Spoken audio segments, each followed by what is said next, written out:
Today in crypto. Stellar Lumens native token in an accompanying press release. The prospects of greater Stellar integration into a country's digital finance ecosystem partially allowed XLM to absorb the sell-off pressure during the weekend and Monday session. That may have helped the token log an attractive recovery rally on Tuesday. The XLM US dollar exchange rate on a 4-hour chart showed the pair in a short-term corrective downtrend following its 274% rally from the December 23 low of $0.11. In doing so, it appeared to have formed a bullish flag, a small continuation pattern that appears when an asset consolidates before resuming its move to the upside. The price typically breaks out by as much as the length of the previous rally, otherwise known as flagpole. That puts XLM/USD's breakout target near $0.535. Nideg taps fintech firm moving to bring Bitcoin to your bank. If PayPal and Square can do it, then community banks should be able to do it too, said Movin founder Brett King. Grayscale once more accepting new clients for most crypto trusts. Grayscale's Ether and XRP trusts are still closed to new investors. Bitcoin made a swift 20% recovery from the weekend's bloodbath, while American banks prepare to post major losses in their upcoming quarterly reports. The dollar value of Bitcoin, BTC, jumped 20% overnight leading into January 12, as the world's most well-known cryptocurrency recovered swiftly from a 27% decline suffered just days before. The broader cryptocurrency market followed suit on Tuesday, as over $150 billion flooded back into the global market cap on the same day. The spot price of Bitcoin jumped from $30,468 to $36,633 in a little over 15 hours leading into Tuesday morning, representing overnight gains of 22%.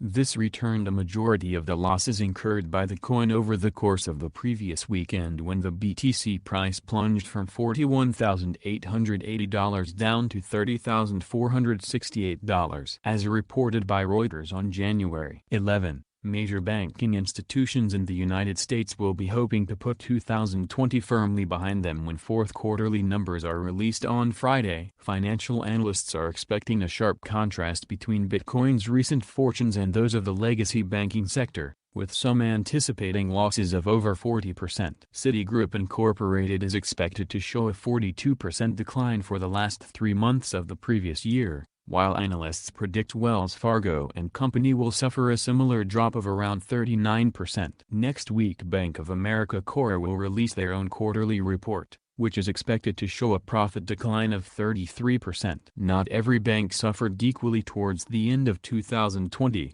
however, with J.P. Morgan Chase and Company expected to post a less severe 5% drop. Two major banks are anticipated to post positive numbers for the final quarter. Morgan Stanley is expected to post 1% profits, and Goldman Sachs Group Incorporated may be in for a 43% increase to quarterly profits off the back of a strong showing by its capital markets services. Despite the apparent fluctuations exhibited in the banking sector, Barclays analyst Jason Goldberg says most firms will be aiming to close the door on 2020, and remain optimistic about the coming year. You can look at Q4 as somewhat of a transition quarter as you put some of the challenges from 2020 in the rearview mirror and look ahead to an improved 2021, said Goldberg. Some bank stocks have already recovered 35% since the U.S. presidential election results in November. The announcement of a pending COVID-19 vaccine during the same time period is thought to have returned confidence to cautious investors. At 28%, this weekend's BTC price action was decidedly average compared to the cryptocurrency's run-up to 2017 all-time highs. Bitcoin, BTC, may have dipped 28% in recent days, but analysts have already put the scale of the losses firmly in context. As noted on Gen.12 by Nathaniel Whitmore, host of the Breakdown podcast. The period between 2016 and 2017 alone saw a grand total of 6 corrections that were larger than this week's drawdown. 2017 is famous among market participants as being a record-breaking year for price action. In addition to 1,000% annual gains, Bitcoin saw multiple hurdles as it climbed to then all-time highs of near $20,000. Fun fact: #Bitcoin had 6 pullbacks bigger than our recent minus 28% in the record-setting 1,000% plus growth year of 2017, Whitmore commented,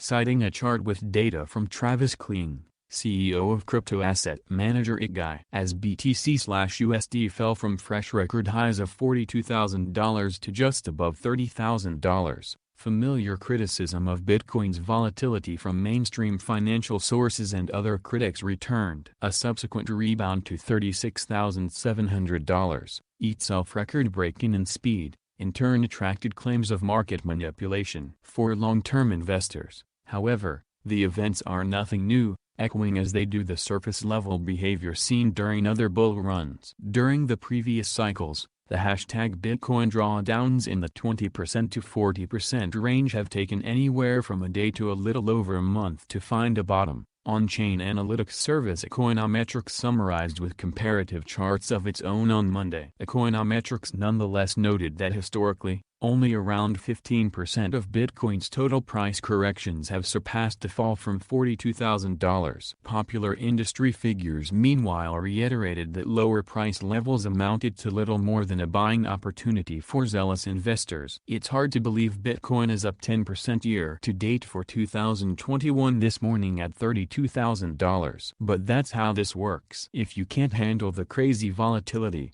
then manage that concern with your position size. I'm treating this morning's move as a big buying opportunity, Preston Pish, co-founder of the Investors Podcast Network, commented. Hit the like button and subscribe to the channel.